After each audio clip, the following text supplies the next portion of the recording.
Hey guys, John V from PhoneArena here. Right now you're watching our video review of the LG Lucid 3 for Verizon. It's not like hardcore Android enthusiasts are going to go out running to pick up the handset. Instead, it's going to be targeted to those basic users who want something that's simple and easy to use, and you do get that with the LG Lucid 3.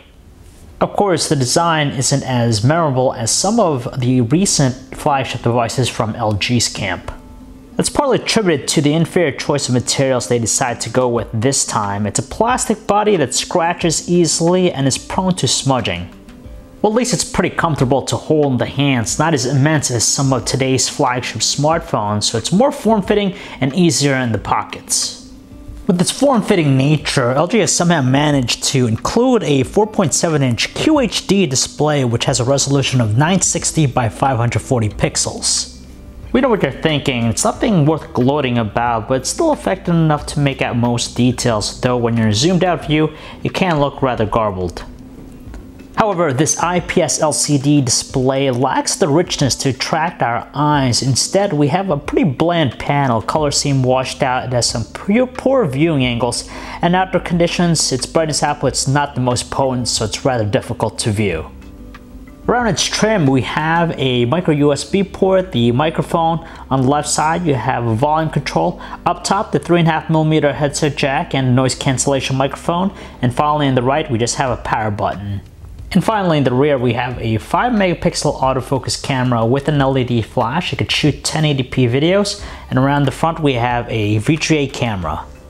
Seeing that the Lucid 3 is targeting basic users, it's running a stripped-down version of the UI that we first saw with the LG G2 and consequently other devices like the G Flex. It's running on top of Android 4.4.2 KitKat.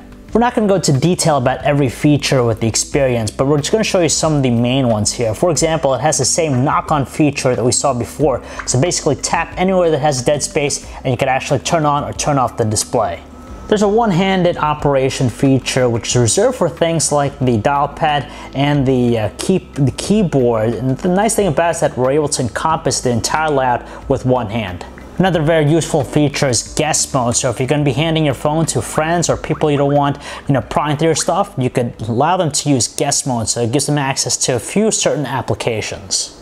Powered by a quad-core 1.2 GHz Qualcomm Snapdragon 400 processor with 1 GB RAM. It handles basic tasks with no fluff at all, but for more processor-intensive stuff, it does exhibit some choppiness and even some deficiencies with its performance.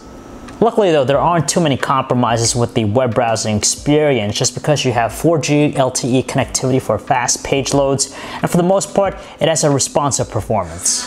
It's packing along the same music player found on other recent LG smartphones, so it has a pleasant look. The audio quality is more than audible, but it sounds rather flat. High-definition videos play flawlessly with the handset, but of course the display isn't the most appealing and you kind of see how it washes out very quickly. The one extra feature added in is the Q-Slide functionality, so you have better multitasking. It basically overlays the video on top of whatever we're doing. Checking out the LG camera app, it's filled with a few different shooting modes and even some manual controls to appease most people, but it's not quite as comprehensive compared to LG's flagships. They're not great, nor are they terrible, but the photos produced by the LG Lucid 3's 5-megapixel camera are decent enough. It's best used outdoors where there's plenty of sun, you get a good balance, but at times it seems to overexpose the images. Likewise, we could say the same thing about its 1080p video recording quality. It's pleasant, but there are some distracting parts about it. For example, details are kind of light, it's kind of shaky, and lastly, it lacks continuous autofocus, so it doesn't do close-ups that great. There's no concern when it comes to battery life. It has some serious endurance. It's packing along a 2440 milliamp hour battery, and in our battery benchmark test, it's able to achieve well over 8 hours from a full charge. When it comes to real-world usage, we're able to get close to 2 days of normal usage, which is pretty fantastic for a device like this. Add in its free on-contract costs, and you're not going to spend any money picking up the handset with a 2-year contract, so there's a good amount of value in it. So if you guys want to learn more about the LG Lucid 3 for Verizon Wireless, you can check out our website, PhoneArena.com. It's John V. Thanks for watching.